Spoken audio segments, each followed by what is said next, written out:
and hopefully what we have. So yes, I sort of alluded to that. I don't want to be overt about it because I don't want this to become a political right, conversation.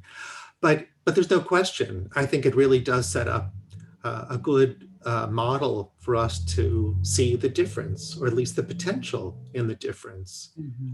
One was bent on celebrating power, and the other one is bent, presumably, on leadership through compassion. I think Biden said today, and then we should move on off of political matters, but Biden said today that we're not going to demonstrate power as an example, but to set the example. How did he say that? Not the example of power, but to set but the power of setting the right example.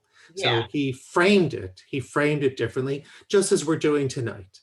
We're trying to frame our orientation towards our world with deference to God in order to do the right thing for the right reason. Good, thanks, Bonnie. Other comments? Okay, we'll go on. Let me, if I can share the screen twice, then I'm going to go buy a lottery ticket. Oh, okay. Stanley, did you have a question, comment? Rabbi? Yes. Rabbi, Stanley, I have one question. Go ahead. Yeah, every morning you say the Song of the Sea, and so, and a lot of people, not only Jews, but a lot of Christians have a problem because in this one paragraph, in this one song, it shows how the Jews' God is a vengeful warrior type God, right? Yes. And so a lot of people have trouble with that, and that is one reason not everybody likes part of that prayer. Yeah. So there's one of the challenges that there are those who cherry pick the verses. We all do it. But if we read the entire context, we discover that God is powerful and victorious for a reason, obviously to redeem us from Egypt. And God reminds us that all of those, even those who perished, who were against us among the Egyptians, were also God's children. So there's what we call a nechemta. There's sort of a moral ending to the story that comforts us despite the victory that we celebrated. And look at the Passover Seder, it's still represented there. When we take the wine out of our cup, the wine is a symbol of joy. So we remove a drop for each of the plagues that the Egyptians suffered so that we could go free. So if people tell the whole story, they understand that the human narrative is victory, but ours adds compassion. There was a reason for it. That may not satisfy everybody, but that's all we've got. All right, let's go on and we'll share the screen again. Okay, can you see it again? Great, okay. So Heschel goes on to say and teaches, the prophets were shocked not only by the acts of injustice on the part of scoundrels, but also by the perversion of justice on the part of the notables. So here again, this idea that in the age of the prophets, the people were ruled by others, but they were obligated to worship God. And nevertheless, they succumb to those human tendencies. So certainly there are going to be scoundrels around us who act perversely and commit acts of injustice. The prophets were shocked by it because the rewards for doing the right thing for the right reason were also obvious and readily available to them. They believed that any blessing that came to them was by virtue of good deeds that God celebrated and rewarded them with. And to do otherwise would be to misunderstand what was readily available and could be so easily had. But also the perversion of justice on the part of the notables, the people who were in positions of authority and leadership, heads of the community, and those who should have known better. So it is about the human tendency, but our Torah is filled with all kinds of commandments to safeguard us and to prevent us from going down the wrong direction. Now, before we got started, Jennifer Neck held up her heavy book filled with Robert Alter's translation of the prophets. The truth is that in a lot of volumes of Jewish texts, sometimes we assume that the biggest volume of Jewish texts would be rules and ordinances and prohibitions about holidays, how to observe and keep strict measures about how to observe each prayer and holiday and moment. And there's plenty written about it.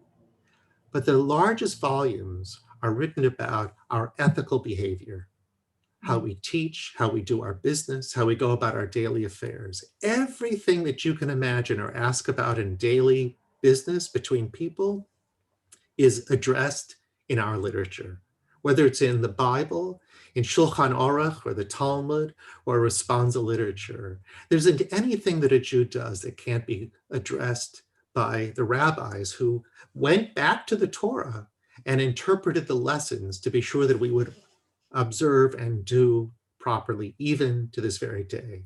So those who are very orthodox would adhere strictly to that line of thinking and interpretation. We Reform Jews, we don't throw that stuff away. We also use it as a resource, but ultimately we ask ourselves, as Rabbi Karf of blessed memory often taught, how do we respond to these teachings in our time and in our place? Because obviously answering them in 2021 is different than answering them in 1821 or 1421. So we want to be Jews of the modern world. But we also, according to Heschel, could see ourselves in this. The prophets were shocked not only by acts of injustice on the part of the scoundrels. I know all of you here. None of you is a scoundrel. Many of you are notables for sure. But part of our duty is to know where the boundary is. So if you're familiar with a teaching like, do not stand idly by your neighbor, do not put a stumbling block before the blind, always to use fair weights in business and measurements, don't hide yourself, don't remain indifferent. All these biblical and prophetic ethical teachings help us to know the difference here. Dina, you have your hand raised. Go ahead. If you'll unmute, then we can. There we go. Yeah, I don't know if I'm using the word correctly or not, but it's almost disingenuous of the prophets to be shocked. First of all, we all know scoundrels are going to do things that are disreputable. So we're just setting that aside. But as you just enumerated, and also judges should not bend over backwards to favor the poor or be unduly influenced by the rich. I just remember, not every week, but many, many times during the course of the yearly Torah study going, aha, another warning not to be corrupt. So they know. And we're talking Torah all the way back to the Torah, not the sages from 100 years and 1,000 years later, because certainly in 1,000 years we accumulated even more evidence that human beings are subject to corruption. But at the very beginning, it has been part and parcel of the structure that we were trying to build as part of the religion, and part of what God is telling us to do is to be our best selves. So they shouldn't have been shocked that notables with bigger temptations would have bigger sins, bigger corruptions. Right. Dina, I don't disagree with you. They shouldn't have been shocked. But human nature, such as it is, would tempt us and lead us in directions that often serve ourselves at the expense of others unnecessarily. And from the very beginning, as we've studied Torah together for many years, we see it in the recent stories in Genesis of Joseph and his brothers. Sometimes it's said, if you don't want your children to read about violence and sibling rivalry and sex and all kinds of vices, tell them not to read the Bible. But the fact is that the Bible is filled with the very people we can learn from. And yet they were leaders. But no leader is perfect. No president is perfect. We're not electing priests, we're electing human beings. And so the role of the prophet is such that, as we're learning, as Abraham Joshua Heschel pointed out, and we'll learn some more, they didn't step in because everybody was behaving well. The prophet stepped in when there was something that needed to be said. And what's true about a Hebrew prophet is they were extraordinarily unpopular. No one likes the guy who walks into the party and says, stop having fun, turn off the music, put away the drugs, put away all the things, and go worship God. That's not a popular person. So the prophets, and I have the quote later to show you, but you're not unfamiliar with it. Amos is famous for saying, I am not a prophet, nor am I the son of a prophet. Nobody wanted to be a prophet, but God calls and you answer the phone. You don't send God to voicemail. So that's the way it goes. So the idea here is that the role of the prophet is essential in helping to reorient a community towards its social, religious, and other obligations for the sake of holiness. Look, in ancient times, where did reward and blessing come from? From God. And if you weren't lucky or blessed or fortunate or rich or whatever, it was because you did something wrong. Something wasn't right. And so people adhered to their prayers and their way of life, to be sure. I say that in ancient times, but I've said to you at the Torah study table before, superstitions from the old world followed us to America, so that even in my household, if I hit my brother and then stubbed my toe, my mother would say, see, God punished you, right? Because ultimately the authority above all is God's authority. So, as Einstein said, coincidence is God acting in the world while remaining anonymous. So you can't prove it, but you can't not prove it. So the balance as modern people is to figure out how to make sense of it all. Good. Any other comments or questions? Okay. I'm going to go for broke here and share my screen a third time. Okay, so there's Abraham Joshua Heschel. We're going to go to the next screen. Heschel said, few are guilty, all are responsible. I'd like to ask you, what that means to you. Perhaps you can consider the past and history as you know it, but even our current experience. Heschel spoke and taught in the 20th century. This isn't so long ago. Few are guilty, all are responsible. I'll stop share so we can see each other. A couple of comments. What does that mean to you?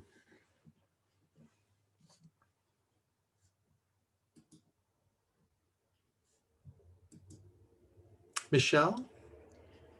I think the few are guilty really speaks to that we're all humans, that we're all prone to do something that we're not so proud of, or that pushes the line a little bit. And all are responsible means that we all have an obligation, whether we're rich or poor or somewhere in between, or no matter our backgrounds or what, but we all have a responsibility to ourselves, Yes. to each other. Good. Humans. Good. Right. Yeah. There may be just a few who are getting away with something they shouldn't, but the responsibility, obviously we're all responsible, and you said for each other. So maybe there's something we can do to compel somebody to get back on the straight and narrow. Yeah, good. Carol Worley texted, see something, say something. Right. Today we're all responsible. Good. Jennifer, I think you unmuted to say something. Well, what Carol said is we're all responsible, but Rabbi, I spent my life, my career working for powerful people and trading hours for dollars. So it was my main thing. And just in my little life, I knew of quite a bit of corruption and unethical that our company carried on. I mean, had we anyone spoken of it, said anything, you were going to give up your hours for dollar trade that was going on there. And Yeah. so I think that, because I remember now I visit with some of my friends I worked with for years, and they even said, "Oh, we really should have said something." Mm, mm, I mean, we feel bad collectively Right. together. I mean, this isn't like Right. robbing banks or anything, but you know, the Mhm. little unethical things that companies do to Sure, each other. sure. So Yeah, maybe that's no, part of it. I I don't think know. it's a good point. There. And what we're doing here tonight, and by studying this material, is to think about the ideal. Sometimes it's difficult to find ourselves in the middle of that critical issue and suddenly become the prophetic voice that might be needed. But how do we find ourselves in the company of good people, good circumstances? How do we really guide our life from beginning to end in this manner? But ultimately what Heschel is trying to say is that all of us have a responsibility to these teachings, to these ethics and these ideals. How we engage, how much we can consume or act on them is really a matter of how we continue to grow. But if we're only pointing fingers and saying he did it, she's the problem, then we haven't perhaps become part of the solution that really compels us to go and vote, to make proper purchases. If you want to be eco-friendly, you might say, oh, what does it matter? I can throw my bottles away because he's recycling. Well, that really raises those ethical questions that make us all responsible for something, even if we don't see it in the moment. Any others? And then we're going to move on. Okay, let me move on, because I'm also mindful of time, and I over prepared, so I have more for you tonight than we probably have time for. So let's go on. So here in a book called Path of the Prophets, The Ethics-Driven Life, Rabbi Barry Schwartz makes this observation. He writes, the prophetic spirit lives on in those who protest the unjust, embrace the compassionate, seek the spirit, study our heritage, and walk in faith.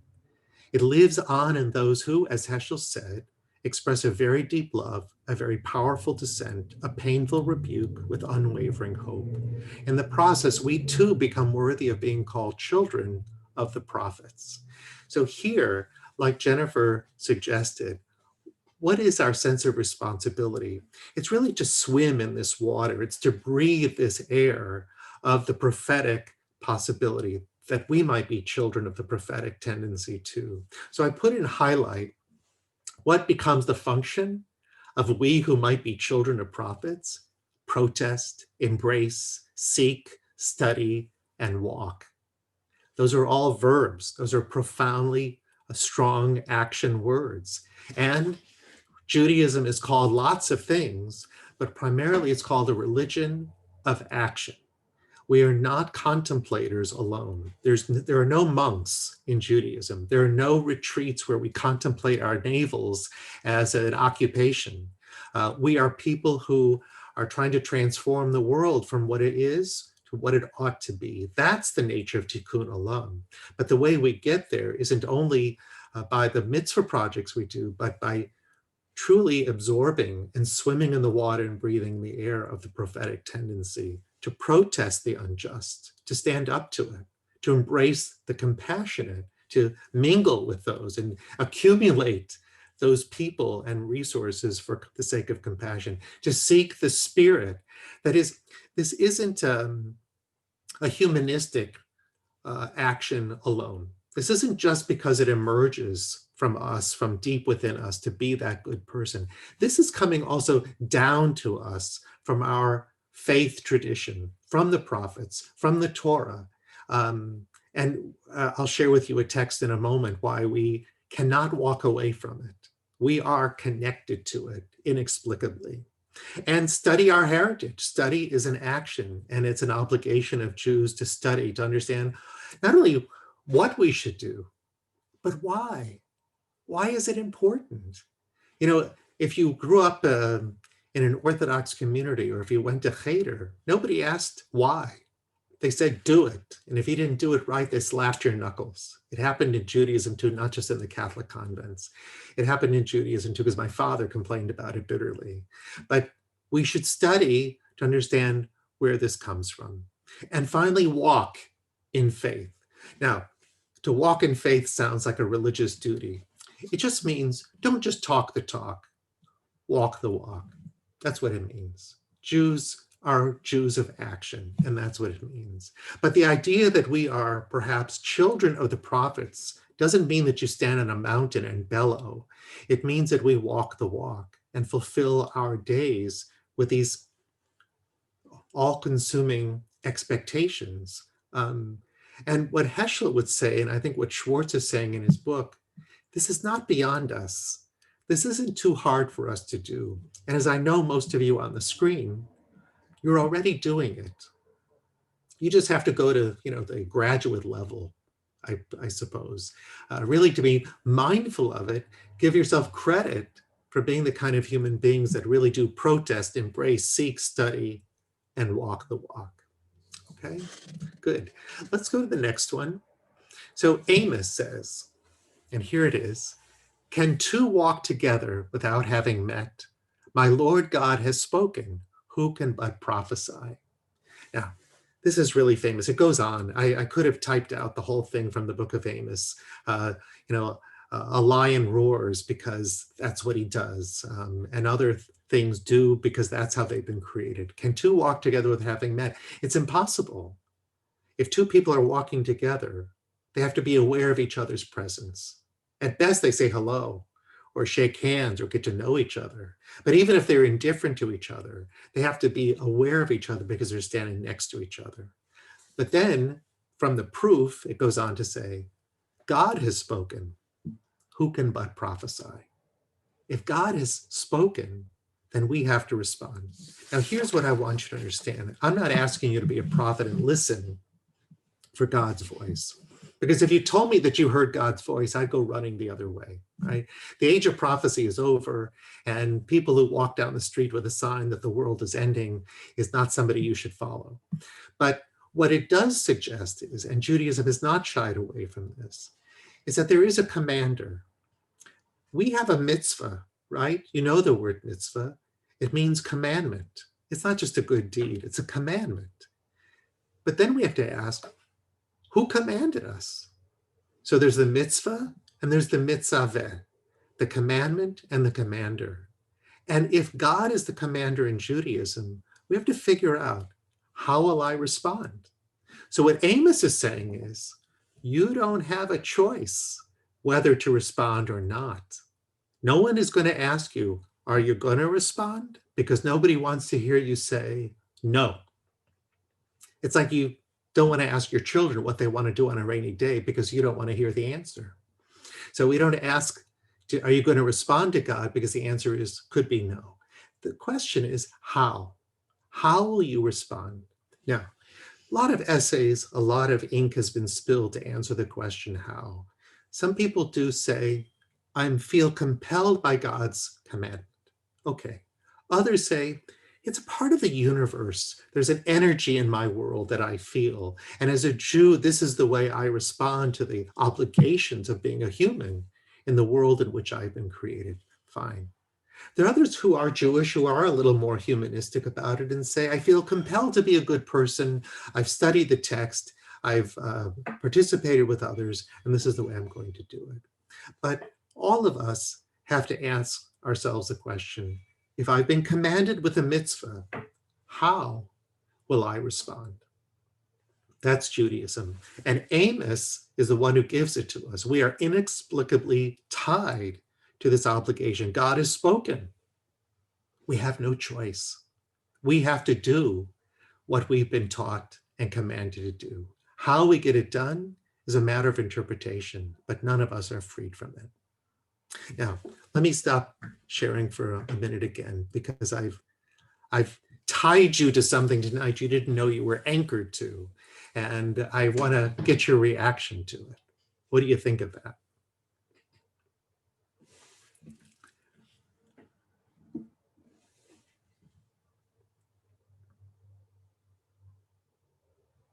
Is it easy to respond to such expectations? Or let me ask you a question. What commandment, what mitzvah have you wrestled with and feel that you've successfully responded to in your own way? Jennifer? Well, I would say gossip. Ah, okay. Lust Not and to desire. gossip. Mm-hmm. I mean, that is so hard. I mean, you go out to get the paper out of your yard, and that we're all neighbor come. Did you hear? I mean, that's of course, and I'm just a little not important person, so I don't have power to like change great things. Mm-hmm. And that rabbi that tried to change the world and then tried to change his village, and then he tried to change and he just kept failing, and finally he said, I'm going to just change myself. And so I'm thinking of Musar, which some of my fellow Musar studiers are here in this room. I mean, I wish I'd have known more about Musar when I was younger. I would have been a much cooler person in my 30s. And I wouldn't have referred to my 20s as the lost decade. Well, I did reproduce twice, so that was good. But well, you're making up. But yeah, so I think just studying Musar makes you look at the little things you can do that lets you walk away and not feel shamed. Sure. Well, even studying Musar is, as we read in the previous screen, is one of the component pieces of how we engage ourselves as Jews to learn about what it is we've been commanded to do. And if it's lashon hara, to avoid gossip and hearsay, or to study Musar, is a marvelous way of saying, how am I responding to God's commandment in my life to be the kind of person I'm supposed to be? You've hit one of the primary ones.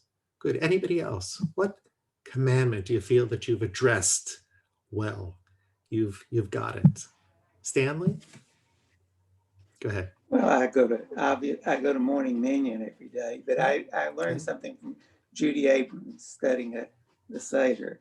She said it's not so important to go through every prayer and read every prayer, and you know after every day the prayer is what's going to be. It's in Hebrew. Different English interpretations of every prayer. She said, find every day one of those prayers that says something to you, what you can do, whether it's you're there for somebody to say Kaddish, or you're there for yourself to maybe get some light from God to carry on to other people. And so I've always felt like after she went over that if you ever noticed services, she didn't ever keep up with everybody else. She was always on her own, reading, found the prayer that she'd read lots of times, but she really got something out of that prayer because she spent so much time on it. Yeah. Well, I'm glad that was meaningful to you. And frankly, the goal isn't to accomplish it all. It is to understand that, as the Mishnah says, the day is short, the work is long, and the master is waiting. And so we don't have to accomplish all the work that needs to be done. We just have to try, right? It says we can't desist from trying. And that's, and if in the little time that we have and the few efforts that we make them good. Don't waste the time and don't waste the effort.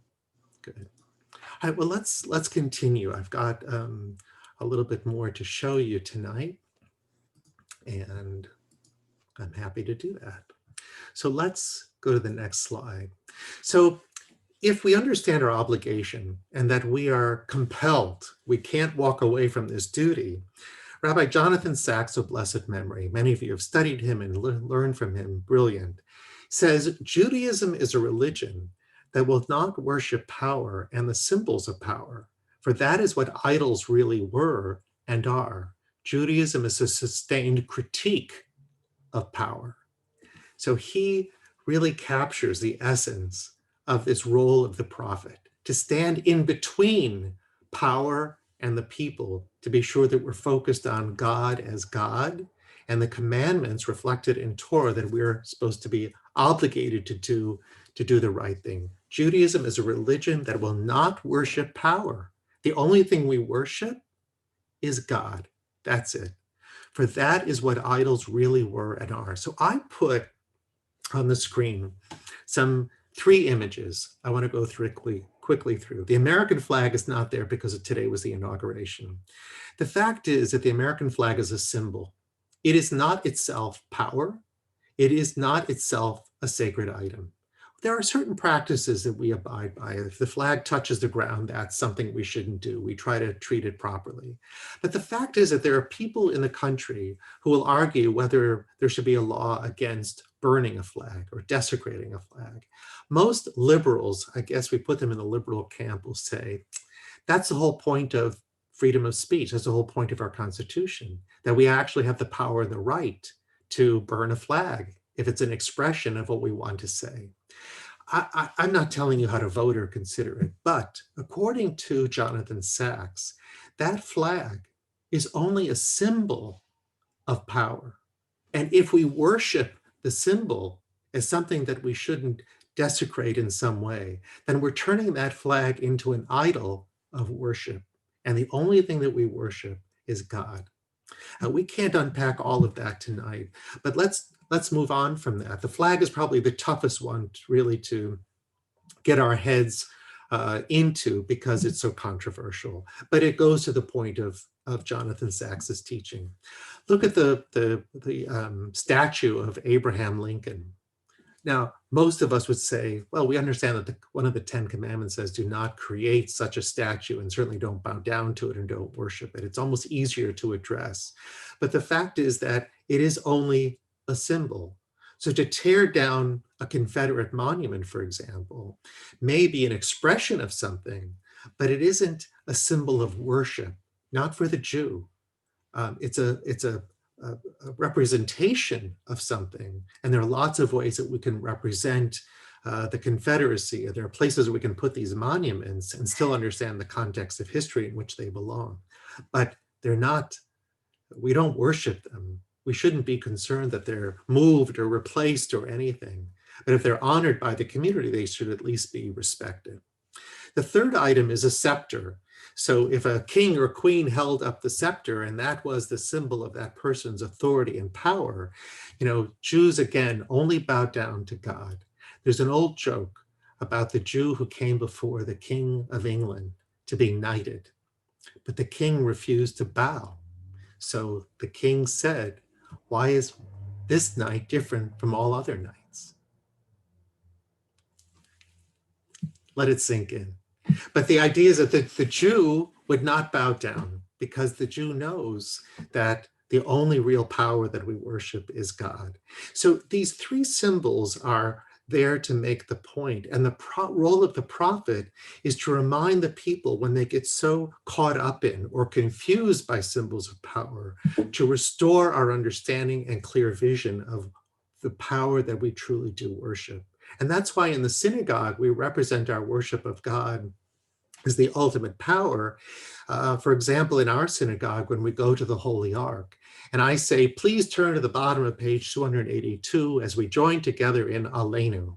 Well, Aleinu is only a Hebrew word that means it's incumbent upon us. That's all it means. The name of the prayer is really Aleinu lishabeach, la'adon hakol. It means we are obligated to praise God alone. And then we say, we bow and we bend, or we bend and we bow before God. That's the only one we ever bow before. So these symbols are an important exercise, maybe to talk about with your children or your other friends or family. How do we as Jews orient ourselves to these symbols? And if we remember Jonathan Sacks's lesson, Judaism is a sustained critique of power. And frankly, it serves us well. So we're never confused by a president or a king, a senator, a congressperson, anybody who abuses power. Because if we understand our relationship to it is only God to whom we bow and we bend. Okay. Yes, let me stop share so I can see you, Harvey, and everybody else can. Go ahead, just unmute yourself.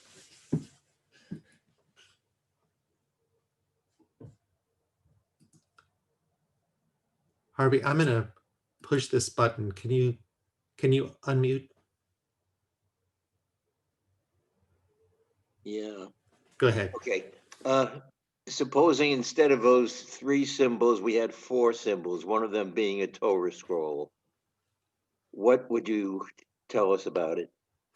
Good question. So I didn't put a Torah scroll in there. If I did, I would tell you that we do not worship Torah. We honor Torah. We respect Torah, but we don't bow to Torah. We bow to God. So even as we hold the Torah and we take it out of the ark, when we sing Gadlu Ladonai Iti and we bend, we're really bending towards the holy ark. We're bending in God's direction. When we make a hakafah, when we walk the Torah around the sanctuary and people reach out, we're not kissing the Torah. We're taking the prayer book, touching the Torah, and bringing the sweetness of Torah to our lips. But we're not actually kissing, adoring, embracing the Torah. We love the Torah. It's a symbol of the covenant between God and the Israelite people and the Jewish people. So it's a good lesson we should really teach our children, to be sure that we're not helping them to be confused, as in other faith traditions they might bow to icons. We do not. Slippery slope. No question, no question. And we treat the Torah as the most sacred item. It doesn't touch the ground. We don't try not to touch it with our hands, etc. But we also know, Harvey, that if, God forbid, as we know in history, the Torah scrolls were destroyed, it didn't destroy the people Israel. As long as we had the text, the oral story, we had our ways, it didn't destroy us. And Jewish communities could convene and organize themselves even without a Torah, even without the Torah book. As long as they had each other and their prayers and their faith in God, ultimately through some resources, and they got a little gelt together, they could purchase a Torah, they could build a synagogue, they could establish a cemetery, and they could afford a rabbi. Yeah. And Yeah, don't bow down to me. Right. I Go have ahead. a quick question for you to continue elaborating.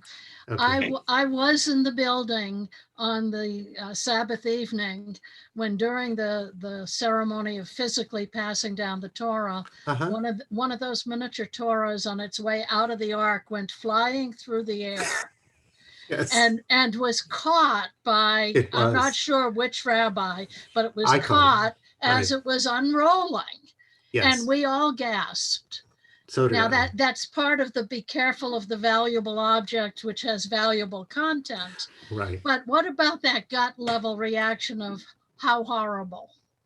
Well, but that also is a matter of certain love of this symbol that is the most sacred high symbol of the covenant between God and our people. So we've been taught to regard it as precious. Look, if it fell to the ground, the building doesn't fall to pieces. We don't lose our lives. And you would have picked it up. We would have picked it up, of course. You know, what happened that night was the Torah began to slip out of the ark while my back was turned and holding the big Torah. So my hand went out and caught it. Rabbi Scott, nimble and athletic as she is, responded so gracefully, and the Torah never touched the ground. And the only thing that touched the ground was the cover. So we put it back together and we put it in. I remember at High Holidays a few years ago, Bruce Levy was president, and he was standing with the Torah at Kol Nidre. And it never occurred to me that I would have to tell him anything about holding it except to be strong. So it was on his shoulder and he needed to prop it up a little bit. So naturally, the thing to do is to go like this. But the energy went through when he popped it up on his shoulders, and the crown went poof, and it popped right off and fell to the ground. So Kol Nidre, a crown hits the floor. You know, people can schrai gewalt. So what did I do? I said to everybody, it's just the crown. It's not the Torah. We're going to pick it up and put it back. Everything is fine. And everybody took a deep breath and we moved on. So we do have to, certainly that was the right answer and it's the right response. Had it been the Torah, I'm glad we don't have to talk about it. But the fact is that we're trying to always place a fence around the rules to accommodate where we ought to be and how we ought to go. But seeing these symbols properly also reserves the place that God holds in our life and nothing else. Okay, we are almost done. Let me continue. And I've got a couple more things to share with you, and then I'll tell you what we're going to do next week if you'll come back. So next, from Isaiah, the mission statement of the Jewish people, a covenant people, a light of the nations. Now we've heard that before, that we are an or lagoyim, we are a light unto the nations. But that is our mission statement. If we ask, what is our mission as Jews in the world? We are a covenant people, God and the people. It's a pact, it's a contract, and we are a light to the nations. We're not perfect, but if we understand what we are compelled and urged and taught to do by virtue of all those action verbs that Heschel taught us, then we can be a light to the nation by our example. And as Rabbi Karp often put it, we bear witness to God's covenant when we do God's teachings. If somebody said, what is a Jew? What does it mean to live in covenant with God? All they have to do is witness what we are and what we do. So the mission statement, as Schwartz says in his book, the mission statement of the Jewish people has not expired. I think that's a very succinct and brilliant thing to say, that from the age of Abraham and the prophets to this day, truly the mission statement of our people has not expired. It continues. And when you ask, why is it important to teach my children all of this? There's an answer to begin with. This is the mission statement. This is who we are. This is what we do. And this is why we do it. So finally, on the last screen to share you, just some good old biblical prophetic verses that you ought to know. First from Hosea, I espouse you forever. I will espouse you with righteousness and justice and with goodness and mercy, and I will espouse you with faithfulness, from Hosea. It's actually also part of a wedding ceremony. Sometimes these words are spoken. Sometimes it's translated, I will betroth you to me forever. I will betroth you in righteousness and justice, with goodness and mercy. I will betroth you in faithfulness. The reason it's in a wedding ceremony and why it's important in the book of Hosea is that the book of Hosea begins very differently. Hosea begins by accusing the Israelite people, the Jewish people, of playing the role of the harlot. So it's not the way we begin a wedding ceremony, but it is the beginning of the book of Hosea. But the prophetic books always end with a comforting word. And at least Hosea rounds out by saying that despite sometimes a challenging relationship between God and the Israelite people, it's always repairable. And it's always intact. God is we're like married to each other. Some days there's some good days, sometimes there's some bad days. We shouldn't go to bed angry. And so God and the Israelite people are bound to each other by an eternal covenant, that mission statement that never expires. Amos, I mentioned it earlier, says, I am not a prophet nor the son of a prophet. What it really means is, it says, I'm not a prophet. It's not my profession. This is not how I make my money.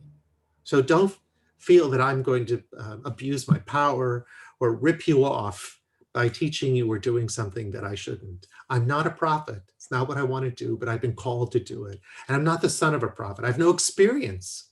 There have been no mentors in this. I simply speak what God tells me to speak. From Micah, and they shall beat their swords into plowshares and the spears into pruning hooks. Nation shall not take up sword against nation. They shall never again know war, but every band shall sit under his grapevine or fig tree with no one to disturb him. He's not the only prophet who said these words, but they're not unfamiliar to us, because in the heart of Judaism, in our liturgy, in many of our haftarot and many places where we speak about what is our obligation to other people, is to make peace, to lay down our weapons and to do everything we can to pursue peace. From Micah in chapter 6, He has told you, O man, what is good and what the Lord requires of you, only to do justice, to love goodness, and to walk humbly with your God. Now, why is it that this is so memorable and so easily remembered? All right, I'll tell you. Because the truth is, of all the 613 commandments, of everything that the prophets have taught us, it's a very easy way to take 3, even less than 10 commandments. Now you've only got 3 things to remember. You can put it in your pocket, you can put it in your iPad, wherever you go. And it doesn't say only keep the Sabbath. It doesn't say just keep kosher. It says do justice, love mercy, and be humble before God. That's it. Be a decent human being. Be a mensch, okay? And then Isaiah. So sometimes after we read Isaiah on Yom Kippur, this is not the fast I desire, yada, yada, yada. Finally, we get to the part that's really good, but sometimes we're already asleep by that time. So Isaiah in 58 says, if we do these things, what's the result? Then shall your light burst forth like the dawn, and your healing spring up quickly. Your vindicator shall march before you. The presence of the Lord shall be your rear guard. If we get it right, if we do it well, then light will burst forth. God is constantly accompanying us along the way, and God is our rear guard.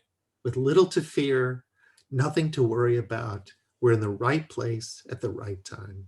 Now, that's not a perfect formula. It doesn't mean that bad can't happen and sickness doesn't occur and other things. That's part of life too. But we can hedge our bets and we can propel ourselves down a right path and bring others with us if we remember what we're called upon to do. Because if God speaks, who can but prophesy? We are obligated in the same way. So let me pause and tell you next week, I hope you'll join me again for the final episode of this 2-part series. The essential prophetic voices suggest it's not just about the past. You can see I've already tied you and anchored you to an obligation that's part of our covenant in Judaism. So where do we fit in? Who are our prophets today? We don't call them literary. We don't call them Hebrew. They're not officially prophets according to the Jewish definition. But what makes them prophetic in our life? What makes a Martin Luther King Jr. prophetic? What makes an Abraham Joshua Heschel prophetic? I'd like you to think a little bit about who are our prophets, quote unquote, who we listen to, we respond to, who compel us today. Are they in sync with our own set of values and Jewish teachings? But I'll give it some thought too, because when I think of prophets, I usually go back to the Hebrew prophets, but I'll think too about who are our prophets today, and I'll have more to share with you next week. Before we end, are there any questions or comments? We certainly have a few minutes. Yeah, I watch a lot of police type stuff on TV. I really enjoy all those shows. Uh-huh. Basically, it's Isaiah is saying to me in that last quote, God's got your 6. Yeah, I don't know what that means, but it sounds like God's got your back. That's exactly what it means. Okay. God's got your back. Yeah, God isn't, as I taught at High Holidays, quoting Rabbi Carr, God is not our cosmic bellhop. It's not about ringing the bell and expecting something in return. As you put it, Bonnie, even better is we are partners.